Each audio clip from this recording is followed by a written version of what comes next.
Hello there guys, welcome back to Younes Talks Football, welcome back to a brand new video. I hope all of you are doing well today. So, we have just about made it, didn't we? That was, Heart Attack FC, Charity FC, all of that. We're always one or the other, and today was Heart Attack FC, basically. No charity for Leicester today, although, actually, at the first half, there was a lot of charity. Leicester just didn't capitalise on that charity. You know, Leicester, when you're given something, you got to take it, yeah? You got to run with it. Don't hand it back. So, anyway, let's get into what has gone down. Before I do, I want to let you know this video is brought to you and sponsored by the OneFootball app. If you want to find out all of the daily happenings today in the Premier League, go to the OneFootball app for a roundup of what's happened across the spectrum. I have to say, Bournemouth, you should just get relegated now. There's no point you sticking around in the Premier League. Just go back down. But 9-0 to Leicester. Why are you here? I mean, to Liverpool, not Leicester. Blood, if it was to Leicester, that'd be an even bigger problem. 9-0 to Liverpool is atrocious. After getting battered, today's a battering. Next week will probably be a battering. It's just, what are you doing here? Man City coming back from 2-0 down to win 4-2. All sorts. Make sure you go into the OneFootball app. And on top of that, your latest news, your transfers, all of that, you'll find down below. So make sure you hit that link in the description and enjoy. Let's get into it. So, Chelsea Football Club against Leicester. I got my prediction right. Happy days. That's 2 in a row. That's 2 in a row. I said 2-2 against Spurs. Actually, no, not 2 in a row. It's 2 in 3. I did say we'd beat Leeds 2-0 and we lost 3-0. And then I say 2-1 to Chelsea against Leicester, and we do just that. So far, I think this is my best performing season in terms of predictions. I'll take it. But we got to address a few things. We learned a few things today. There are a couple of positives, for sure, especially in the second half, and considering the circumstances. But we have some conversations we have some conversations to have. Now, let's before we get into that, let's go through the order of how everything transpired, what went down, the goals. Conor Gallagher, I'm gonna come to after. I'm gonna talk about the goals. Yeah, so I know in terms of running order, Conor came first, but we're gonna wait.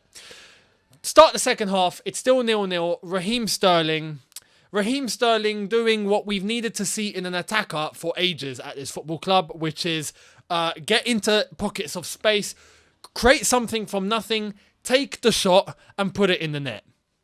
Is that too much to ask from our attackers? But Sterling, fantastic. Gets the ball from Cucurella, comes inside, has a defender, shimmies, takes the shot. Now, I've got to be a bit honest, there was a little deflection, but Sterling takes the opportunity, and that's all I'm asking for. Take the opportunity when it arises. He done just that, went literally over the goalkeeper into the top, well, it looked like the top corner, but then it dipped, so you could say the bottom corner. But anyway, into the bottom of the net, and it's 1-0 to Chelsea, and we can breathe, because we were down to 10 men for quite some time before that, even in the first half. So that's something I didn't really expect, I'll be honest. However, there was one key indicator as to why I believe that goal happened. And I'm going to come to that again after I talk about what happened during the game instead of just the goals. The second goal, a great move. A great move. Great combinations. Reece James on the right-hand side picks out a nice ball across the box. And then you find the one player that we brought to this football club that I'd like to think is the one right now in our attack that knows exactly what to do in certain positions, which is what all of our attackers have not been able to accomplish. You know, Sterling gets into the right position, knows that there's a ball coming in, and he's there for the tap-in. If that was anyone else, the chances are, even from 2 yards out, they'd probably hit the bar or they'd put it wide. Yeah, Sterling doing what we've been asking for a while, which is, can you please finish? Yes, sure, no worries. And he does just that. 2 in, what was it, 10, 15 minutes, roughly? 2-0 Chelsea. And then you're thinking, okay, well, it's done now, isn't it? But no, not at Chelsea. Not at Chelsea, no. We don't do it like that. Heart Attack FC. Enter. Because minutes later, Harvey Barnes with a great combination 1-2 with Jamie Vardy. Jorginho got caught out for that, let's be real. But again, there's things I have to say about the midfield in general. I'm going to come to that in a sec. Jorginho's going to be a part of that conversation, although not the main event, let's say. But Jorginho loses it. Leicester get on the attack. Harvey Barnes 1-2. Jamie Vardy, nice pocket of space, finds the avenue to pass down to Harvey Barnes, takes the shot. And I have to say, from that angle, there is absolutely no reason why Edouard Mendy can't save that. I don't, yes, getting that 1-2 and that combination and allowing the space, yes, shouldn't happen, but can happen. In football, those things just can happen. But the angle that Barnes took the shot from, you'd think Edouard Mendy is going to save that.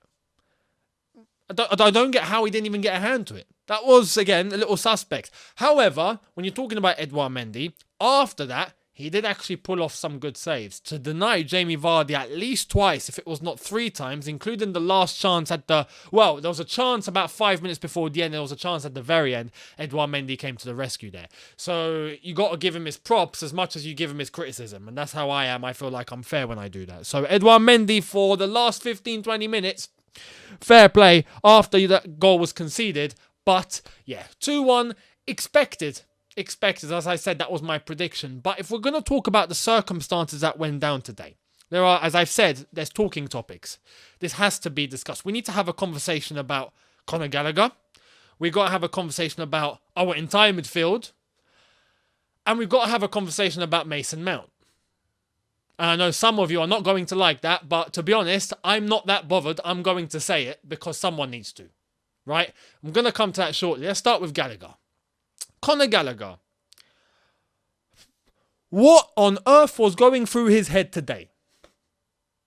When I look at Conor Gallagher play like that, I think, how in the blue hell did Billy Gilmore not get a squad number? How? It doesn't make sense. And you have to... I'm going to go back to Thomas Tuchel here. Because that lineup to start off with was criminal. Later on, got rectified. I'm going to make that clear after. We started off with basically the same lineup that played against Leeds and got battered 3-0. Why? Gallagher in the pivot again. Why? Now, some said it was more of a midfield 3 because Mason was coming a little bit deeper. We'll come to Mason, as I've said. With Conor Gallagher, very silly yellow card. Very silly. But again, should not be in that pivot. He shouldn't be there. As far as I'm concerned, you saw what he was like against Leeds. Shouldn't happen. But this time, not just on the ball or during the game. We're talking footballistically, if that's even a word. I'm talking now individually. Just you, brother. You. What are you doing? Silly yellow card. Stupid professional foul, if you want to say that. It was barely professional, if I'm being completely honest. Gets a yellow. You now know you're on a yellow. Was it Jamie Vardy, I think? Jamie Vardy was the one who was making the run. And Conor Gallagher, basically the last man at the time, but Chalobah was next to him. Chalobah was catching him. He would have made it. Conor Gallagher, very silly, just goes boom, sticks his whole body in front of him. You know you're going to get sent off if you do that. You know. And at least if you were the last man and you knew you had to take one for the team because everyone is behind you and there's only Edouard Mendy. Okay, cool, take one for the team. Fair enough. Chalobah was there. He was right there, brother. What are you doing? No awareness, completely blind, didn't look like he knew what he was doing, and that's shocking, to be honest. I expected a lot more from Conor Gallagher. It was so bad, I started seeing people say, oh, look, it's Chelsea's McTominay. I mean, that's an insult. I feel offended when I hear that, but I can't say that's not true. Gallagher's been atrocious today. Atrocious. Let himself down, let the team down. But this is where I give a little bit of praise. After going down to 10 in that first half, we still did look a bit shaky. But the response afterwards was actually quite admirable. To be fair to Chelsea, being down to 10, at times it didn't look like we were down to 10. So fair play to everyone that actually managed to help make that happen. But if we're talking about the struggle after that, then we finished the first half. Then Thomas Tuchel makes one change to rectify the starting 11 that he came up with in the first place, which is my opinion anyway. Weirdly enough, I didn't even think this sub was going to make a difference, but Aspie coming on for Mason Mount changed the game. Changed it. And we have to have a convo about Mason now. Based on how I saw things happen today, from when Mason was on and to the moment that he came off, 2 different Chelseas. 2 completely different Chelseas. And I'm not just talking about the entire shape. I'm talking about the midfield and our attack. And the fluidity and the space and the freedom that all of a sudden everyone looked like they had. The moment Mason came off.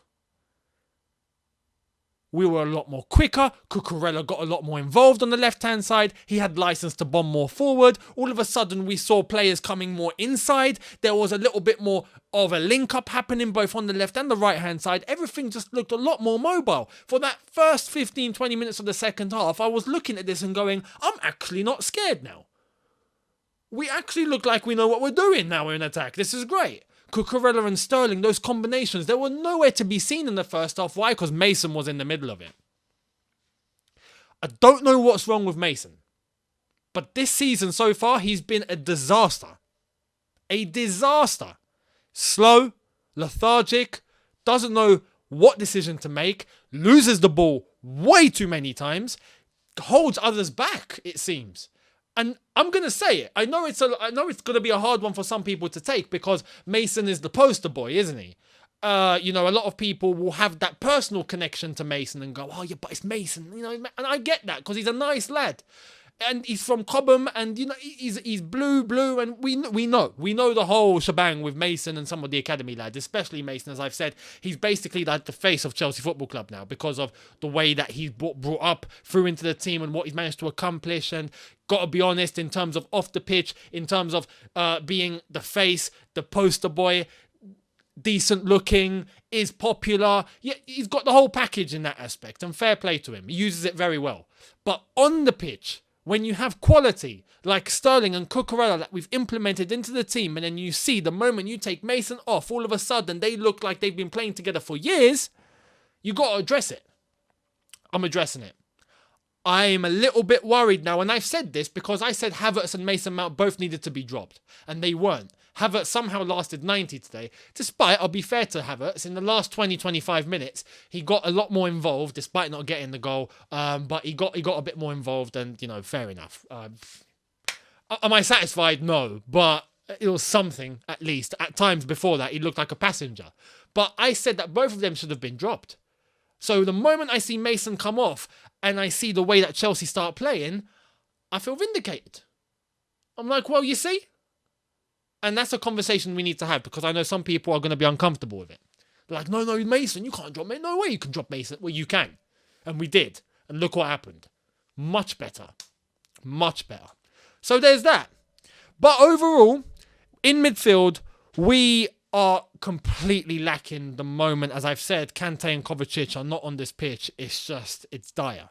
It's dire. Jorginho, at times, offensively, not bad. But overall, my problem isn't offensively with him. Offensively, we know what he can do. Defensively, man, it's a hole. It's a hole. And when you don't have the right personnel next to Jorginho, he has no protection. We know what Jorginho does. I'm not even going to blame Jorginho today. Nothing. Because we know what to expect. But when you stick a Gallagher next to him, he's got no chance. It's crazy. I hope Thomas Tuchel's learned from this. I really, really do hope he's learned from this. But my message is clear. For the next, I know we're about to wrap up a deal for Fofana. But in the next few days, my goodness, I don't understand how we are not going in for a defensive midfielder. I don't understand it. It's confusing. And to be honest, as I've said, if Gallagher is going to be playing like this and he gets into the squad, how on earth is Billy Gilmour not here? And yes, Billy Gilmour defensively, suspect. But you know what? In terms of moving the ball, in terms of being dynamic, in terms of making something happen, I feel like at least with him, he knows what he's doing. Whereas today, Gallagher just looked... There's not even a word to describe what Gallagher was like today. Atrocious. But, as I've said, the point to make is someone like Mason Mount coming off, changing the game. Sterling, Cucurella looked fantastic. And fair play to them. Reece James, later into the game, really, really managed to find himself and started taking advantage on that right-hand side. The last 20 minutes or so, or 15 actually, we were on panic mode. As soon as Leicester scored, it was just, okay, bloody hell, defend. We're going to have to try and scrape this. And considering we were down to 10 men, I'll give them the benefit of the doubt. Although, I'd like to think we shouldn't be in that situation in the first place. We just shouldn't. But you know what? It's a win. I'll take it. We move. But I hope Thomas Tuchel's learned from this. Because if I start seeing the same mistakes that we saw at the beginning of this game being implemented for our next game, which I believe is Southampton, then I think we got West Ham, there's no excuse. We've learned a lot today. And Is it time to give Broja a chance up top if he were to combine with Sterling, Cucurella, Reece James? Maybe he can find his feet. We'll see. But I think something needs to be done. We saw it happen with Mace. Does it need to happen with Havertz? Everyone else up front looked really good. Sterling, fair play Sterling. Done exactly what was said on the tin when we bought him. So I'm very happy on that aspect. But yeah, let me know your thoughts down below. Are you happy? Not happy? Let me know. I'd love to hear it. I'm happy with the 3 points. Considering how it all went down today, look, I'll take a 2-1 win all day long. So let me know down below. Although, I do want to stress, there's a standard. Don't let that dip. Don't be like, oh no, we won today. It's fine. We won 3 points. Nice one. Happy days. All right, now what's next? No. There are things to address. There are little causes for concern there, and we got away with it today, considering we were down to 10 as well, and Leicester's quality just was not as lethal as it should have been with one man more. If it were a team a little higher up in the table, we could have been punished. So we have to keep our feet on the ground, but start looking forward. Hopefully we gain some momentum from this and we move. Thank you all so much for watching. Let me know your opinions down below. Hit the subscribe button if you are new. Hit that notification bell to be notified once I've uploaded. Smash like button if you've enjoyed this. And I will see all of you tomorrow for a brand new one. Have a good one. See you then. Take care and peace.